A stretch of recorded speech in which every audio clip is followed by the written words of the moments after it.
Okay, let's go. Good evening, ninjas, and happy Friday evening sa lahat. How was the week? If there's one thing that you are most proud of sa mga nagawa ninyo or na-accomplish nyo in the last 5 days, ano ba yun? Yan, kung kayo ay nasa TikTok natin, pa-quick type naman dyan, what was most successful or what are you most proud of na na-accomplish mo this week? Walang basagan ng trip, paki-type naman dyan anong mga nagawa ninyong wow factor for this week.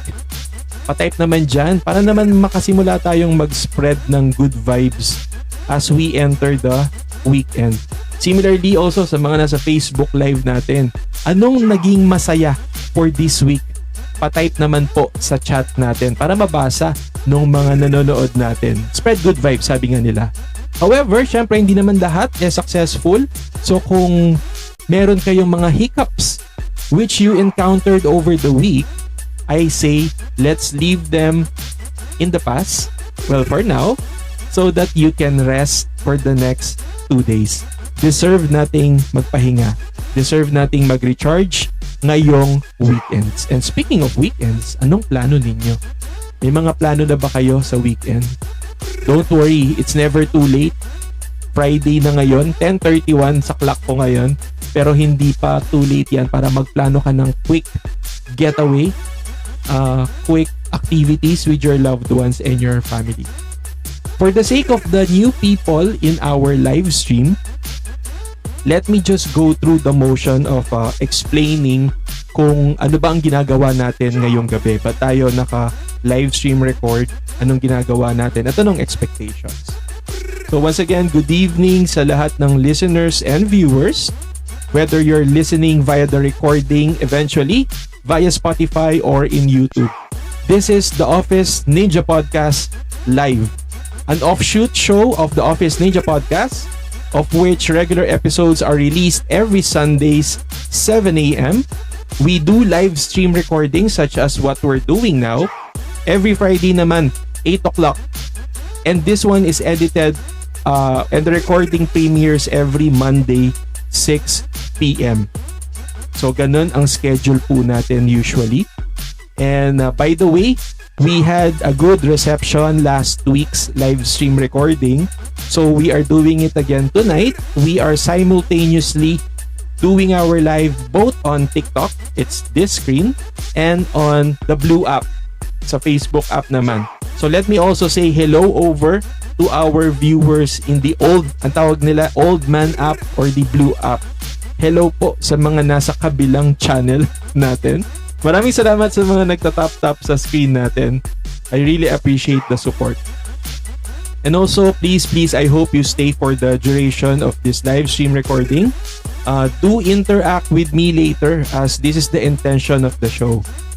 This is our way of reaching out to our subscribers so we get to talk and get you join the discussion instead of just passively, di ba pag naka-Spotify kayo, you just passively listen no, sa mga podcast while driving, habang nagluluto, naglilinis, or nagwo-work. But for this one, our live stream recording is meant to interact with you. So later po, huwag kayong mahiya na mag-type ng mga comments ninyo, suggestions, insights, whether you agree or disagree. And then meron din tayong poll mamaya. So you can vote also kung anong tingin ninyo sa topic natin for tonight. And as mentioned, please continue to tap your screens for the hearts and do share it with your friends, co-workers, and family members. We have an exciting discussion for tonight. I believe all set na tayo. I am all set. So if you are, let's dive into the topic. Ano bang topic natin for this evening?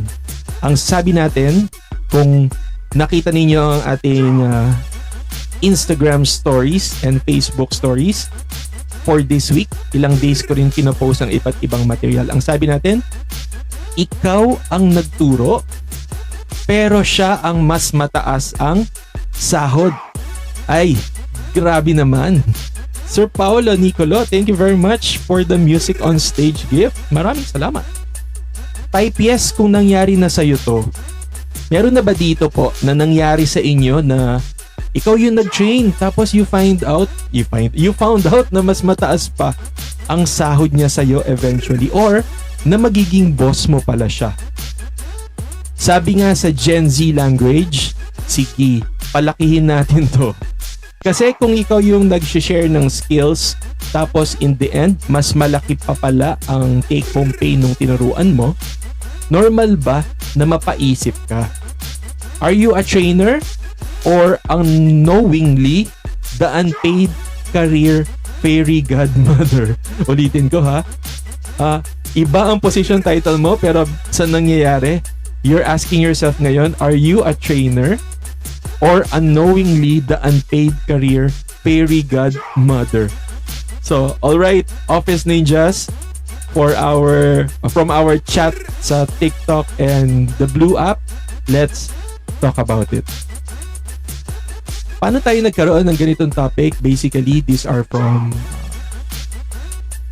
senders natin ng either letter yan, message via Facebook, TikTok, or Instagram. Nag-request tayo ng mga may iba't ibang problem sa workplace. And ito yung mga yon. Basahin ko mismo yung letter ha. Ang nagpadala ng kwento natin for tonight is code-named Confused Girl 92.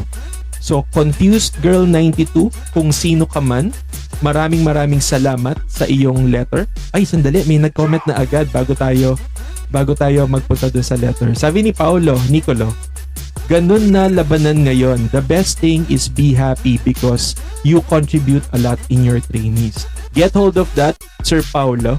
Later, tignan natin kung isa yan sa mga magandang isipin nga ng mga nakaka-experience or potential na maka-experience nito. Pero totoo, si Ange, sabi niya, aray ko, ang sakit nun. Ba't nangyayari dito? Sabi ni Confused Girl 92, Office Ninja, pinagturo ako ng bagong hire. Okay lang sana, kaso nalaman ko mas mataas pala ang sweldo niya. Ano to? Training the enemy? Uy, that's the message na na-receive natin from Confused Girl 92. Now, unang reaction mo dito, pwedeng mixed feelings, no? Yan, mga nakuha nating comments so far. Tama, no? Proud ka siguro kasi ikaw yung go-to trainer, meaning ikaw yung nire-respeto or pinagkakatiwalaan sa workplace na mag-train. Pero let's also admit, may konting ouch factor din kasi parang may imbalance, so to speak. Kung ikaw si Confused Girl 92, anong first move mo? Anong first move ang gagawin mo? Pero just to set the perspective right ha, iko-correct ko lang yung term niya kanina. Please, yung tinrain mo, hindi siya enemy. Hindi mo siya enemy. Baka nga may malaking chance na wala siyang kaalam-alam sa circumstances na meron ka ngayon. Pero hindi rin siya discount mall na promo na parang libre-libre mo na lang ibibigay yung skills mo ng walang palag. Ba't sinulat ko yun ng walang palag? So let's unpack. Gusto mo bang sabihin ng mga sumusunod? Hindi ako bitter, pero hindi rin ako sugar-free, okay? Note to self. Next time, may tuition fee na ang training ko. Sabi ni Ange, ako nagtitrain pero mataas naman po ang sahod ko sa kanila. Tapos happy rin sila sa mga tinrain ko. Uy, maswerte, no? Sabi ni Andre, as a trainee, you need to learn everything to get it right. But never give up. Additional from Ange, nagle-level up din sila sa work. Yes, may mga plus and minus. But valid yung concern ni Confused, bigla ko ulit yung name niya, baka mamali ako. Confused Girl 92 kasi syempre feeling niya may imbalance. So paano ba natin to titignan, susuriin at pag-aaralan, so to speak? Para sa first prompt natin, sabi natin dito, fair ba to? Or is this just normal in the corporate world or in the workplace? Normal ba? Normal daw ba ito? Kasi here's the truth. Salary doesn't always match your experience or tenure. Ganito na ba talaga sa corporate world? Tatanggapin ba o tatagain? Char. Ba't ganun? Sometimes, it's about one consideration ha, market rate. Nung time na na-hire siya, yung tinrain mo. Bakit?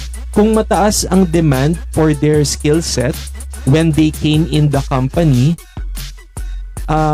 kailangan tapatan yun ng organization para matalo nila yung competitor nyo sa offer, di ba? Para lang makuha siya. So definitely from that situation, mukhang mas makakakuha talaga siya ng mas mataas na sahod. Second consideration, so una is yung market rate. Second is yung role or level. Kahit pareho kayo ng ginagawa on the surface, their official position might be classified higher. Kasi kung talagang boss mo siya, talagang mas mataas ang sahod niya sa'yo. At kailangan mo siyang i-train kasi ikaw yung dinatnan niya at mas familiar sa ins and outs ng organizations. Pero ito ang isa sa mga medyo mainit na rason. Pangatlo is negotiation skills. Totoo din naman to. Kapag ikaw ay nag-a-apply ng trabaho, nasa equal footing kayo nung ina-applyan mo at ikaw to negotiate. Some people walk in the door, so to speak, already knowing their numbers and hindi sila pipirma kung hindi nila yun makukuha. Meanwhile, a lot of us, lalo na kung internal tayo, we tend to accept what's offered or nakaasa tayo sa mga yearly increases ng organization or salary adjustments pag gumalaw ang minimum wage, for example, sa mga affected, only because we also are in the process, nasa system na tayo. And for some then, we don't want to rock the boat, hindi tayo masyadong hindi tayo hindi tayo makikipag-argue, lalo na kung tahimik naman yung workplace. Sabi ko dito sa notes ko, hindi ba unfair, yung market rate, yung negotiation skill, yung pagkaka-hire niya, mas mataas ang position niya. Nagiging unfair ba ang situation pag ganun? Honestly, hindi naman kasi logically, that's how things are. And in terms of kung nasa profession kayo ng human resources, expect nyo na may ganun talaga. Ang pangit naman, ikaw mismo nasa human resource ka tapos hindi mo maintindihan na pag may mga bagong pasok talaga, may tendency na merong certain period of time na mataas ang sahod nila or magkaiba kayo ng starting. Lalo na yun. Paano naman kung na-hire ka 10 years ago, 8 years ago, 5 years ago, kasi kung compare mo yung starting nung ngayon, magkaiba talaga. Magkaiba talaga. You have a different advantage. Yung seniority, maybe on some other benefits, etc. Di ba? Or next in line for promotion, mas ikaw yun kesa dun sa isa. Unless, yung performance mo hindi ganun ka okay. Normal na human reaction na wait, akong nagturo, tapos mas malaki ang sweldo. Normal naman yung pakiramdam na yan, But here's the real question. Once you know the reason, say for example, yung pinanggit ko kanina, uupo ka na lang ba? Okay lang bang umupo na lang at walang gagawin? Or pwede bang mag-level up, mag-strategize to turn the tables to your favor? Totoo naman din mas naniniwala ako dun sa kasi tawag ito, equitable than equal. Nakita niyo na ba yon sa social media, yung hagdanan? Pag binigyan kayo ng pare-parehong hagdanan, magkakaiba kayo ng height, iba-iba ang effect sa inyo ng hagdan. Pero kung ina-adjust yung hagdanan based sa requirement ninyo, diba? Yung tinatawag na equitable. Paano pag competitive ka? Competitive ka sa skills, competitive ka sa results, and sa negotiation table. Anong gagawin mo? And I think this is my cue. Pasuyo lang ako. Wait, itatry kong i-activate. Wait lang. Ito. Okay. 5 minutes. Start. Ayun. Guys, nakita niyo ba? Sa side na to ng screen natin, merong kulay blue na icon. Kung kayo po ay nasa kung kayo ay nasa TikTok, meron ni-launch ako na poll. Pero para sa mga nasa FB naman or sa Old Man app, pasagot naman ang live poll natin for tonight. Anong best move kung ikaw si Confused Girl 92? Para sa mga bagong pasok, ang tanong po natin ay, anong best move kung ikaw nagtitrain tapos biglang nauungusan ka or nalalampasan ka or mas mataas pa yung mga na-train mo kesa sa'yo? Pakipress yung 1 kung ang gagawin mo is kausapin si boss, i-justify ang value mo. Press 2 naman or type 2 kung mag-a-apply ka ng ibang role. Pwedeng sa mas mataas na posisyon, whether internal or external sa company. Or, option number 3, lesson learned. Know your worth next time. Know your worth next time. So, pasuyo naman ako. Kung kayo ay nasa TikTok, ayan, nasa bandang side na to ng screen natin, merong color blue dyan na, na icon. Kung kayo naman po ay nasa Facebook, pasuyo naman ako, pa-type naman. 1, if kakausapin mo si boss mo, pag nakaka-experience ka ng ganito. Type 2, kung mag-a-apply ka ng ibang role. And type 3, kapag lesson learned, know your worth next time. Sabi ni Andre, 3. Good evening sa'yo, Clark Nico. Magandang gabi sa'yo. So, pa-type naman ha. Okay. Before we continue, let's pause for a while for some announcements.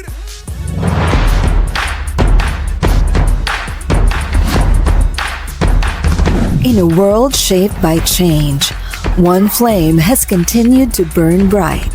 For 50 years, it has sparked growth, fueled innovation, and ignited transformation. This August 27 to 29, that flame burns stronger than ever in the vibrant heart of Cebu. Learn from the best. World-renowned speaker Francis Kong and RCBC President and CEO Eugene Acevedo. Gain insights that challenge your thinking and transform your practice. From immersive learning tracks to powerful plenary sessions, be part of a one-of-a-kind experience built to empower today's talent champions. And this year, we go beyond the convention. Join us as we honor the past with the PSTD 60th Anniversary Grand Dinner, an elegant tribute to 6 decades of excellence. Be part of history as we launch the 8th Gawad Maestro Awards, celebrating the nation's most outstanding talent development initiatives and leaders. This isn't just a convention, it's a celebration, a movement, a milestone. This is PSTD Ablaze, August 27 to 29, Bayi Hotel Cebu. Don't just witness history, be part of it. Register now at www.pstdnotcon.com.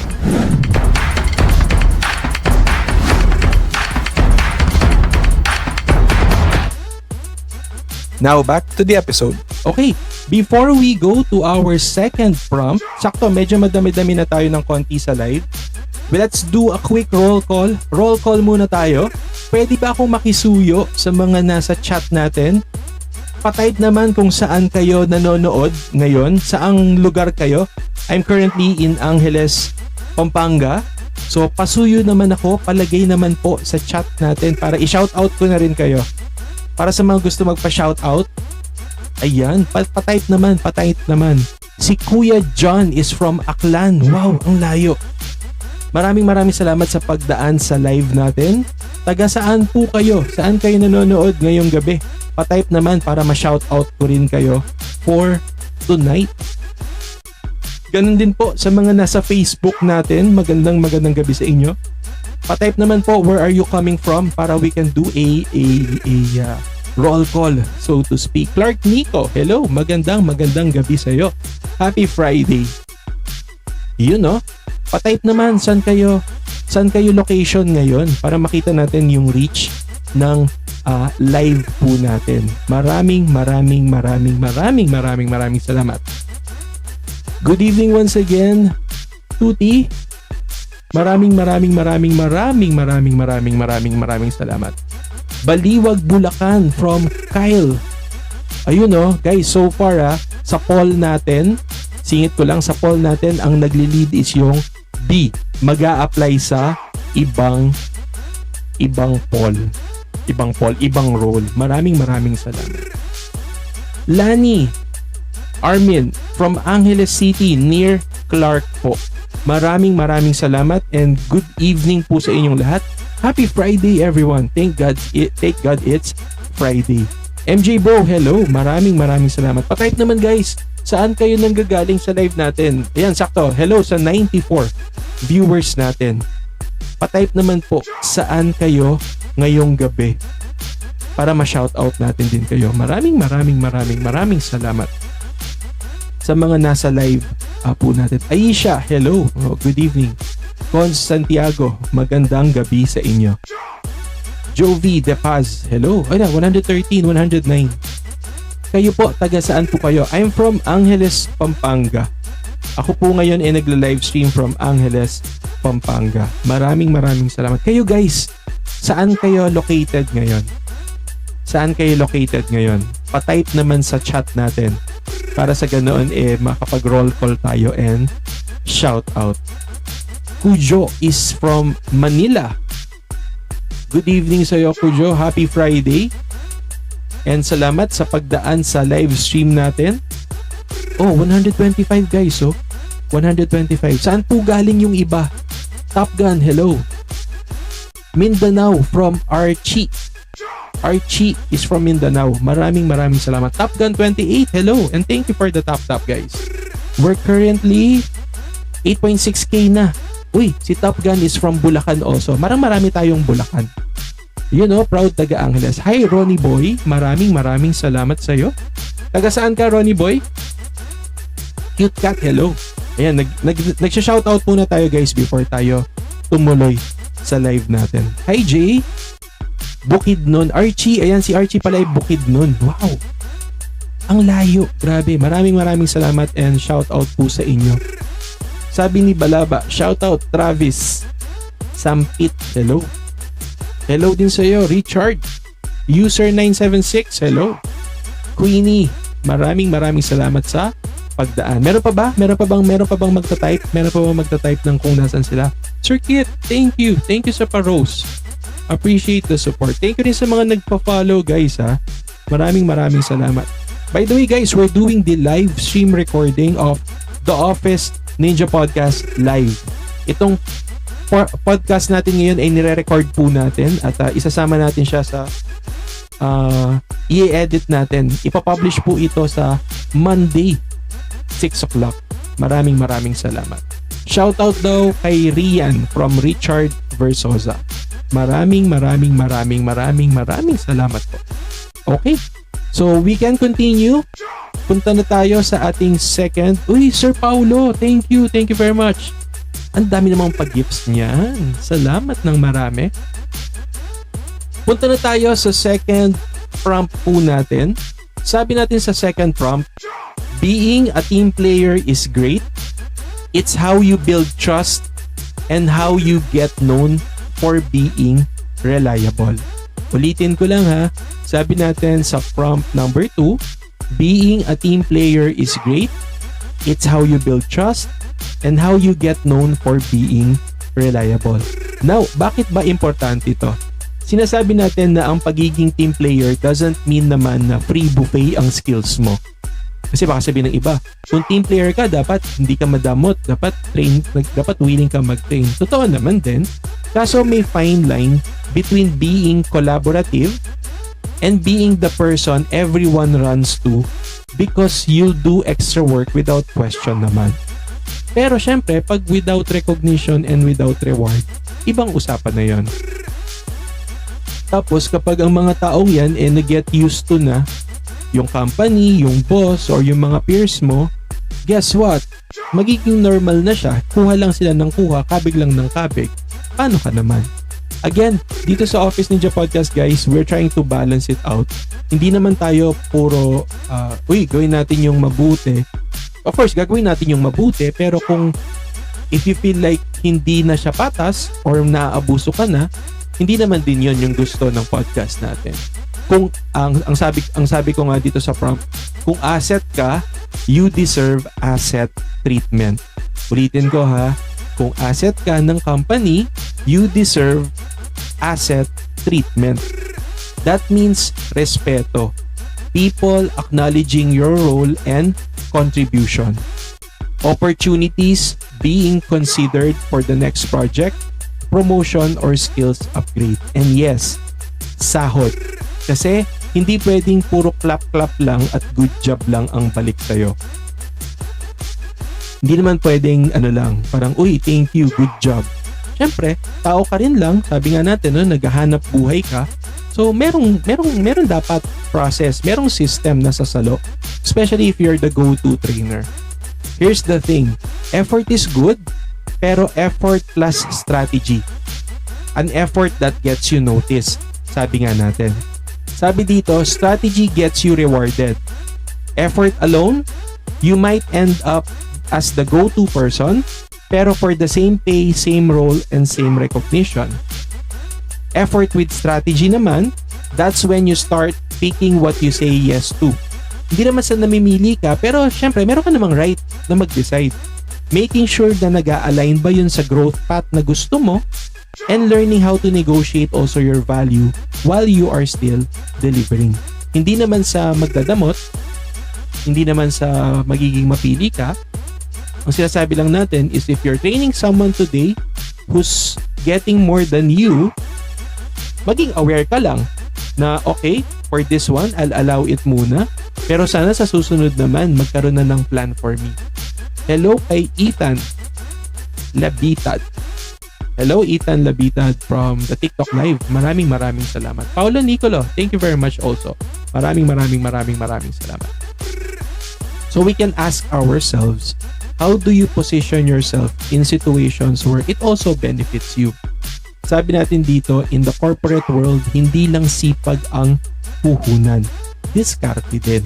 Huwag mo ring hahayaan na maaragabyado ka by communicating dun sa superior mo yung nararamdaman mo, communicating to your superiors also na you can support, you will support, but at the same time, ano din yung plano for you? Kailangan lang din ready ka. Kasi paano pag sinabihan ka na, okay, sa ngayon, hindi na mabibigay yung higher position, kasi, paano naman yun, di ba? Kung limitation ng structure ninyo, yung position mo talaga yan na yung end point in terms of progression. Paano kapag kunyari tagilid ang company in terms of kita, hindi ka nila magagalaw, nagtitrain ka ngayon kasi talagang ini-stretch yung mga employees sa kung hanggang saan pwede, pahirap ang mag-hire or biglang may umalis, so kailangan magmadali na mag-catch up. So, kailangan maging sensitive lang din tayo doon and be ready doon sa isasagot sa atin ng mga boss natin. Maraming salamat po. Si Jake napipikon na. Okay lang naman yan, guys. Sanay na tayo. Nakasama part yan ng live, guys. So, huwag kayong mapipikon. Huwag nyo hayaang ma-bad vibes kayo. Okay? Bottom line, I think what we're trying to say, particularly for this topic, kay Confused Girl 92, you just need to make a decision where you want to navigate your career. Ang gusto nating sabihin dito is, do you have the courage to talk to your superiors about it? Pangalawa, can you still wait for a few more opportunities until dumating yung para sa'yo? Or third, baka naman meron ng naiplano talaga sa career path mo. And it's just a matter of maybe reminding your boss, your superior, kung anong status, may nagbago ba sa plan sa'yo. So get an update. I think ito yung mga importante. Very important. Salamat po, guys. Uy, 10K na pala tayo. 10.7 sa akin. Maraming salamat. For our ninja wisdom or yung mini takeaway natin, sabi natin dito, here's the deal. Skills are valuable, but only if you treat them as valuable.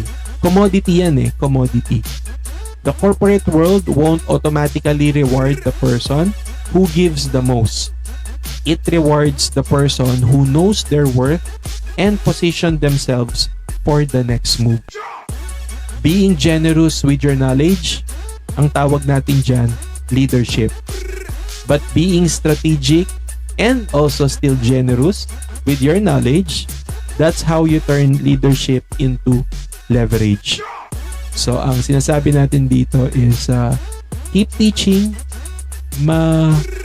rewarding, sinabi ko no, pero napaka-rewarding ng nagtuturo. I think kanina, no, si Ange, siya yung nagsabi nun na iba yung joy din na nadudulot ng nakikita mo din na eventually mag-succeed yung mga dumaan sa kamay mo, yung mga dating tinrain mo, biglang makatulong na sila sa iyo ngayon or sila on their own. Nag-screenshot lang ako. Ni-screenshot ko yung results ng poll natin. So far yung B ang o yung second option ang leading. It would always be nice to see people, whether nasa work mo sila ngayon or hindi na mamamayagpag. Diba? Doon mo makikita yung worth mo, lalo na kung humahawak ka na ng tao. Minsan it's not about yung anong nangyayari ngayon but the reward will come in the future. Pag hindi na kayo magkakasama, makita mo na, yung dati mong tinrain ngayon, supervisor na. Yung iba mong na-train, managers na.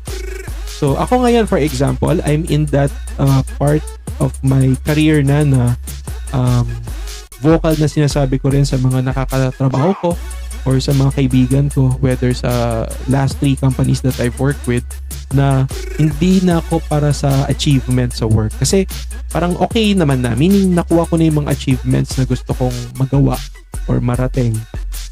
Nakapag-manage na ako ng multiple HR teams, nakapag-manage na ako ng offshore companies, mga HR sa ibang bansa, mga banyaga, di ba? Banyaga na HR teams, pero ang nagli-lead sa kanila Pinoy.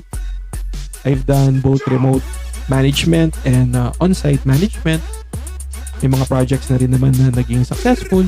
So, ang goal ko na lang talaga is to teach as much.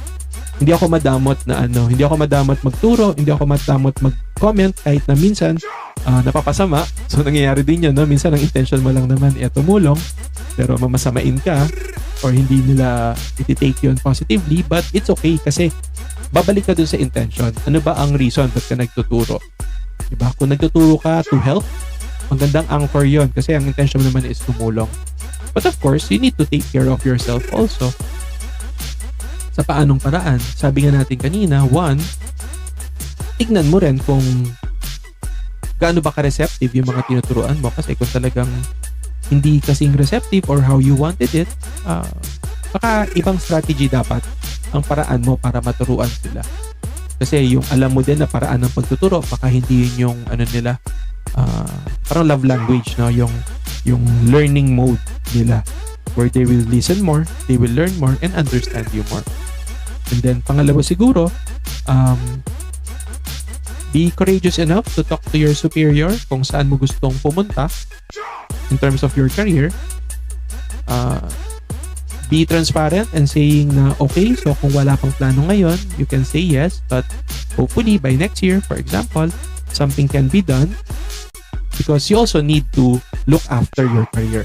Diba? I think any boss would appreciate it more kung ang mga katrabaho niya is may concern sa team, may concern sa workplace, may concern sa sarili nila, pero may concern din sila about the dynamics. They know kung kailan pwedeng mag-push at kung kailan naman hindi. Ang mahirap minsan, no, yung nagrereklamo, pag kinausap mo naman, hindi naman sasabihin sa'yo yung concern. So, ang hirap manghula. So, tulungan sana. Yun ang sinasabi natin, no? Particularly for this type of concern. Kasi in terms of kakayahan, okay ka na ikaw nga nagtitrain so malamang competency-wise you're okay. Pero please take note hindi porket ikaw ang nagtitrain, promotable ka na. Kasi baka nga okay ka sa skill, pero sa ugali naman, medyo sumasabit or hindi pa to that level, then please do not be surprised kung bakit hindi ka move up, kung bakit hindi ka tinitignan kapag may promotion opportunity. Kasi baka yung behavior na kailangan ng organization to become a leader, hindi yun yung meron ka sa ngayon. Okay, once again guys, bago tayo mag-end ng live natin, pasuyuan ko lang po, ila-launch ko lang ulit. Wait lang. Yan, ilalagay ko lang ulit yung poll natin. Tapos vote kayo. Ayan, nandito siya sa side na to. Yung color blue sa TikTok, paki-press yan. Tapos pwede kayong bumoto. Boto naman kayo guys, para sa ganoon matali natin sila. Ang tanong natin ay kung kayo si Confused Girl 92, ano ang gagawin ninyo? 1. Kausapin si boss para ma-justify mo yung value mo sa kanya. Vote 2. Kung mag-a-apply ka sa ibang role, this can be a higher role para sa ganun ma-experience mo yung jump sa salary, whether inside or outside the company, kasi baka talagang wala, baka mahanap mo yan sa labas. Or option 3, lesson learned, know your value or know your worth next time. Diba? Make that decision. So, ano bang pipiliin nyo? 1, 2, or 3? Pa-type naman po. Pa-type naman. Thank you, Kuya Andre. Uy, 14K. Maraming salamat. And so, before we end our live stream recording for tonight, gusto lang natin nasabihan si Confused Girl 92, yung letter sender natin for the tonight's topic, to just continue to do good. Alam kong alam mo yung worth mo. It's just that nalilito ka ngayon with the negative feelings na na-experience mo. Sabi nga natin, normal yun, lalo na if medyo na-abuse or parang lagi kang kinakabigan, no, ng mga ka-work mo sa ngayon. Sabi natin, work culture should never demand your personal worth. Because if the price of being a team player is your dignity and your worth, that's not teamwork. That's daylight robbery in office lighting. Ulitin ko ha. If the price of being a team player is your dignity and your worth, that's not teamwork. That's daylight robbery in office lighting. Sabi natin, prioritize your inner peace, guys. Lead from there and never apologize for knowing your value. Huwag kayong mahihiya. This is The Office Ninja, guys. Maraming salamat. Yeah.